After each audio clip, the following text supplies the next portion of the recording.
Hey guys, in this video we're going to be covering Rust updates, the status report 002 hashtag, and what will be happening to zombies in the future of Rust.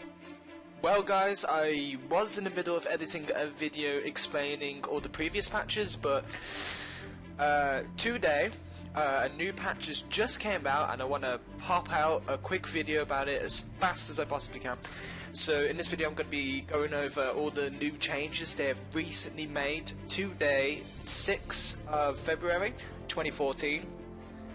In big news, they actually removed zombies completely from the game, because the reason for this happening in the first place was because that Gary Newman did say that he didn't want Rust to be a DayZ clone. Because at the start, they were originally going for a DayZ clone, but then they figured out they had something much better. And now they just want to completely remove the zombies so people can't miss them anymore. And instead, they've replaced it with red bears and wolves. So if you want blueprints, food, research kits, you gotta find a red bear, basically. They've also updated wildlife, so you know, you can't just walk backwards and hit a fucking wildlife and get all the resources that way. So they've been improved a lot. They've actually removed the white wolf for some reason. Wildlife shouldn't be as glitchy anymore, like, you know, when you're chasing the pig in Rust and then it randomly darts right or left. It's really annoying. That shouldn't happen anymore. Resources, objects were improved, so you know, like stones and wood piles.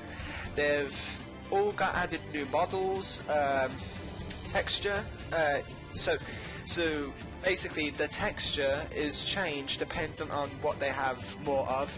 So a stone that contains, well, a rock that contains more stone will have a different texture to a rock that contains more metal than stone and sulfur, and etc.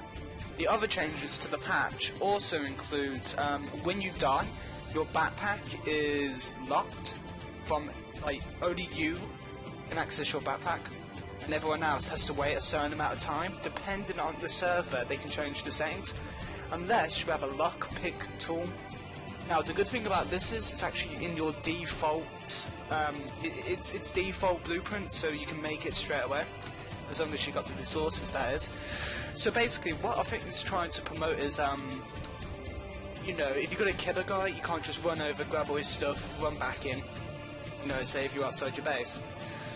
Which is really good, because it means you have drawn out fights, because obviously if one of your team members is defending your backpack, they can't just run up to it, loot it out. I mean, it's an advantage and a disadvantage, it depends how you look at it. I personally think this is a really, really, really good, this is just a really good feature they added, and I love it. Obviously you can't use lockpicks on doors, because what would be the point in having C4? Well, that's it for this video, guys. Thank you for watching. If you liked the video, obviously comment, subscribe. I know I can do a lot better in these videos, but it's a matter of timing and, you know, training my voice to talking to a microphone when I'm actually not talking to anybody. I know it's quite difficult, and you can also hear me breathing, which I'm trying to fix desperately. Obviously, because I haven't been feeling the greatest recently, that's why this is happening, but please, you know, watch my other videos. You know, any support I can get would be amazing right now.